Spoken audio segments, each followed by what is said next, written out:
Talking through the refresh LED panel here. This is our flagship model right here in a 1.9 glow-on board, but we'll jump into that a little bit later. This right here is our touring frame. We offer 3 types of panels. One is a diamond frame, which is our touring, which we have this setup here of 72 panels in the back and this archway up top here.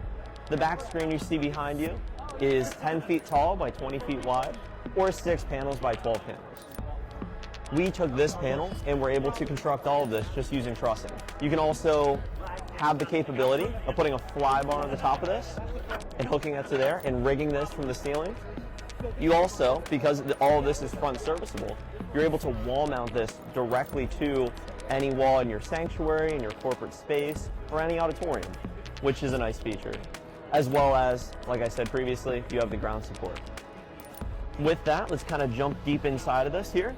So with these modules on the front here, you have 4 of them. So if I pop this out here, you can see this panel is constructed of 4 of these smaller modules here that has all of the diodes and all the IC chips that reside inside. You can see here there is an up arrow that you need to take note of. Luckily, we have all these modules keyed at the top, which means you can't put it upside down, because if you were, you would fry the module itself and you'd have to replace it. Luckily, we designed it so you can't do that. So all you have to do is just get it all lined up, slide it into place, and the magnets will grab. So pretty user-friendly on that end. On the back here, you have all of the brains of the actual unit. So you can see at the top here, we have Datacon coming in. So Datacon will jump from in to out, and you can go either direction when it comes to data flow. With that, daisy chaining them all together, and you just have a main data going in. With this being a 1.9, you can only put 10 panels per data line, which is important to take note of if you do redesigns or anything of that nature. In the internals of this panel, so if we take a closer look, you can see on the top and bottom and the sides, we have these double latches. That's going to prevent seams as you're building the wall. As you can see here, we lack any seams, which is nice to see, you know. With that, you also have the double latches on the top, and then the latches on the bottom here. So you can see, you can also get a good look at all 4 modules here. So you see all these handles. So like I demonstrated earlier, you have these smaller 9-inch by 9-inch modules that encapsulates all those pixels. At the bottom here, you can see you have this button right here that, if this is plugged in, would glow blue. That's your test pattern button. So with that, you have the capability of running a white test pattern and a handful of other different colors. And that gives you a good idea to make sure there's no pixels out as you're doing a setup, and making sure everything's good to go for a show date like this, or just installing it in a church. From there, you see these smaller clips right here and these latches. So this unit right here encapsulates the hub card, the receives card, and the power supply, which we'll take a look at. So if I pop this open here, this just slides right out. From there, you can see this is the hub board. So this is what directs the power and the data where to go. This smaller chip in the center is called the receiving card. So all the data flow that comes in, this is the brain of the overall panel.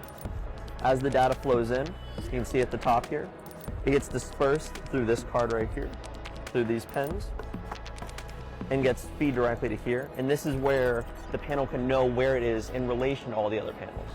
Is you need to program this, especially when you're doing creative designs like this archway you see here. From there, you have the power supply. So this power supply is able to grab all the power in. So you can see blue power con in, white power con out. So that allows it to jump panel to panel, and this prevents it from overheating and running at proper voltage. Now, if you needed to replace one of these in, let's say, a wall mount, all of these are front serviceable. Like you saw, you can just pop it in and out. We have a vacuum tool that, if you were to do that, all you'd have to do is just pop one of these modules out. You take all 4 out and take this entire unit straight through the center. As you see, we have these screws right here. So you see we have these bolts, these screws, and this entire front unit just comes directly out and gives you that capability to do all the servicing while it's still on the wall. So let's say it was a panel directly in the center of that, you would be able to service that directly and not have to tear the entire thing down and set it back up again. Because that could take several hours and be very time consuming and no one wants to do that, realistically. So you can see me just pop this module back in here.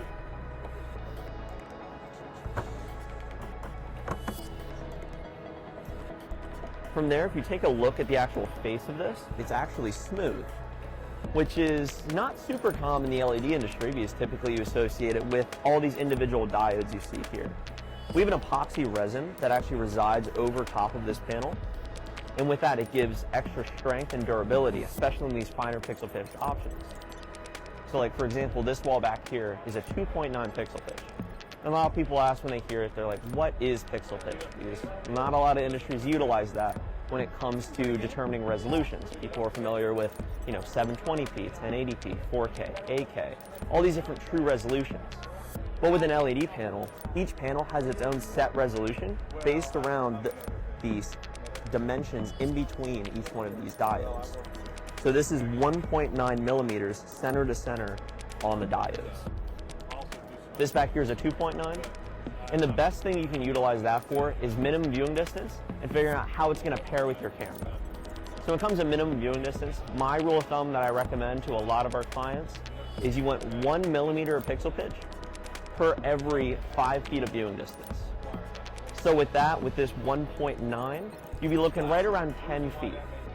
With this 2.9 though, I would recommend at least having the first members of the congregation or the first viewers to be roughly 15 to 20 feet away.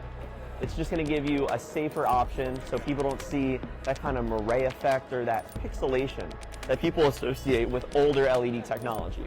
Have you ever seen a billboard outside? Those diodes are really far apart. Or even the Vegas sphere, even though when you see it from a distance it looks like one set image, if you go up to it, they look like diodes the size of softballs, and they're about, a couple, 6 to 8 inches apart. So that's what pixel pitch is and how you need to take that into account. The other features of this panel also are these edge protectors.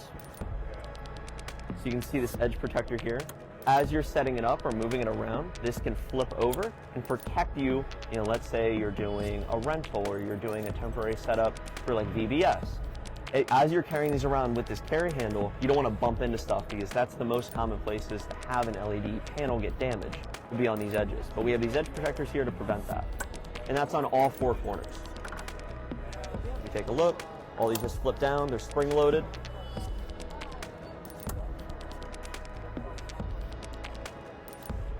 And there you go. Now you're protected to carry this around. You can see even on the table now, there's a nice little gap in between. I can put my nail in between it, so you won't have any damage. But when you go to set it up, you got to make sure none of these edge protectors are on or they won't fit together. So I will now take that power supply, line it back up. You can see the up arrow, so make sure these arrows are up, and the refresh logo is also facing up. You can see with it being the diamond panel, we have it actually casted into the back of here, where you see all these little diamonds. Make sure that refresh logo is up, line it up with the little posts, and it just slides right back into place. And now, it's all in there nice and snug.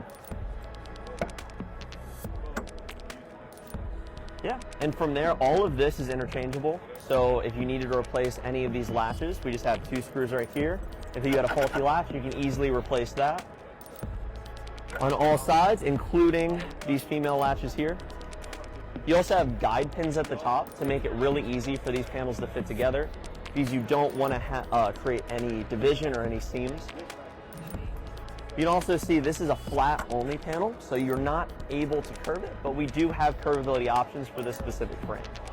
So the only difference there would be on these side latches here, there would be a mechanism to allow you to go to 3 degrees, 6 degrees, and that's both positive and negative. So you can curve this concave or convex, whatever your need is. There is a slight price upgrade when it comes to that type of feature. But yeah. Overall, that is our diamond panel. This is what we do a predominant of our projects with, from churches, like I said earlier, to auditoriums. This is a very solid frame for those types of applications. It gives you lots of flexibilities, because it's, this 1.5 by 1.5 feet. We can build it to any size, shape, dimension. We've even done, crosses in the back constructed in the shape for the LED wall. We've done lyric strips, we've done columns, we've done archways. It really just comes down to your own, imagination of how you want to construct these. A couple other features before we get wrapped up. As you can see, these holes on the edges here. This is if you were to ground support it, which I can show you over here. See these clamps right here. So this is typically how we would construct a ground supported option. We have these 12-inch diameter sticks of truss, and we have these clamps. And from there, you just clamp as you go, and you're able to construct anything that you really have in mind, really. The nice thing as well, if you have a creative design that you're looking to change, or you have this new vision, you're able to just give us a call on our service line, and we can design new redesigns for you. So if that could be, a new wire diagram because you guys have a cool idea to do maybe columns or to create depth on the stage because you have a very deep stage, or you want to move it to a completely new room entirely. We're able to help you guys repurpose that and come up with creative solutions for you. So yeah, that is the overall diamond panel. We're over here right now at SBC, or Southern Baptist Convention, in the beautiful city of Indianapolis, Indiana. And yeah, thanks for stopping by.